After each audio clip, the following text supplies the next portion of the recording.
दोस्तों आज की इस वीडियो में हम आपको बताएंगे श्री खाटू श्याम मंदिर की यात्रा के बारे में। इस वीडियो में हम बात करेंगे कि आप खाटू श्याम मंदिर कैसे जाएं, खाटू श्याम मंदिर में दर्शन कैसे करें, खाटू श्याम मंदिर की क्या कहानी है, खाटू श्याम मंदिर की यात्रा के दौरान ठहरने की व्यवस्था कैसे करें और यहाँ पर खाने पीने की क्या व्यवस्था रहेगी। साथ ही साथ दोस्तों हम आपको ये भी बताएंगे कि खाटू श्याम मंदिर आने का सही समय कौन सा रहेगा और इस पूरी यात्रा को कंप्लीट करने में आपका कितना खर्चा आएगा। इस वीडियो में हम आपको खाटू श्याम मंदिर की यात्रा से जुड़ी हुई सभी जानकारी स्टेप बाय स्टेप देने की कोशिश करेंगे, जिससे कि आपकी यात्रा और भी इजी बन सके। चलिए दोस्तों देर न करते हुए शुरू करते हैं।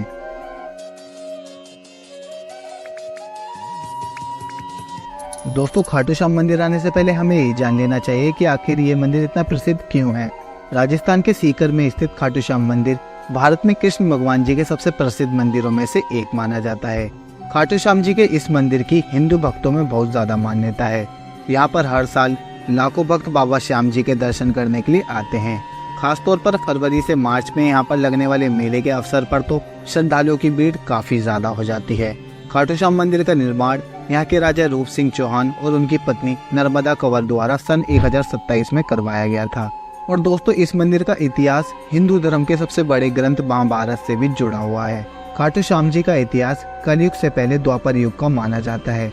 कहते हैं खाटू श्याम जी को बर्बरीक नाम से जाना जाता है, जो कि पांडवों में से महाबली भीम के पुत्र घटोत्कच और उनकी पत्नी मोरवी के पुत्र थे।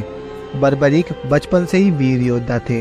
इनको 3 अमोघ बाण चलाने का वरदान मिला हुआ था, जिससे तीनों लोगों को जीता जा सकता था। इसी वजह से खाटू श्याम जी को तीर बाणधारी भी कहा जाता है। बर्बरीक महाभारत युद्ध में शामिल होना चाहते थे, इसलिए उन्होंने अपनी माँ मोरवी से युद्ध में शामिल होने की इच्छा जताई। माता मोरवी ने उनसे बदले में 2 वचन मांगे। पहला, आप हरे का सहारा बनेंगे, और दूसरा, अगर रास्ते में आपसे कोई भी कुछ मांगेगा तो आप उसे दान में देंगे। माँ के वचन को मानकर बर्बरीक युद्ध में शामिल होने जाने लगे।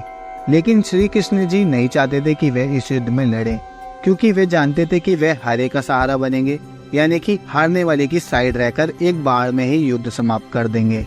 क्योंकि बर्बरीक एक बहुत बड़े वीर योद्धा थे, इसलिए वे एक ही बार से इस युद्ध को समाप्त कर सकते थे। इसलिए श्री कृष्ण जी एक ब्राह्मण के रूप में आकर उनसे उनका सिर मांगते हैं, और बर्बरीक अपनी माँ का दूसरा वचन मानकर उन्हें अपना सिर दान में दे देते हैं। और इसी बात से प्रसन्न होकर श्री कृष्ण भगवान जी उनसे पूछते हैं कि आपकी आखिरी इच्छा क्या होगी। तो बर्बरीक कहते हैं कि मेरी इच्छा है कि मैं महाभारत युद्ध अपनी आंखों से देख सकूं। इसलिए श्री कृष्ण जी उनके सिर को एक पहाड़ पर ले जाकर रख देते हैं, जहाँ से वे महाभारत युद्ध को खत्म होते हुए देख लेते हैं। यहीं पर पांडवों को लगता है कि वे किस वजह से युद्ध जीते हैं, वे अपनी वजह से जीते हैं, इसलिए उनके अंदर थोड़ा गुरूर आ जाता है। तो श्री कृष्ण भगवान जी कहते हैं कि बर्बरीक से पूछा जाए कि आखिर आप ये युद्ध किसकी वजह से जीते हैं। तो बर्बरीक कहते हैं कि आप ये युद्ध श्री कृष्ण भगवान जी की वजह से जीते हैं।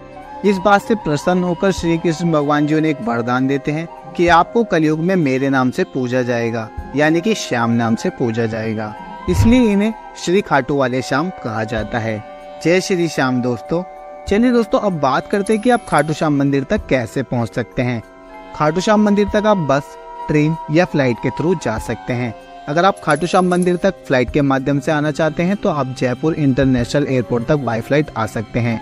खाटू श्याम मंदिर के सबसे nearest airport Jaipur international airport ही है, जो कि खाटू श्याम मंदिर से लगभग 94 किलोमीटर की दूरी पर है। और जयपुर एयरपोर्ट पहुंचने के बाद आपको एयरपोर्ट के बाहर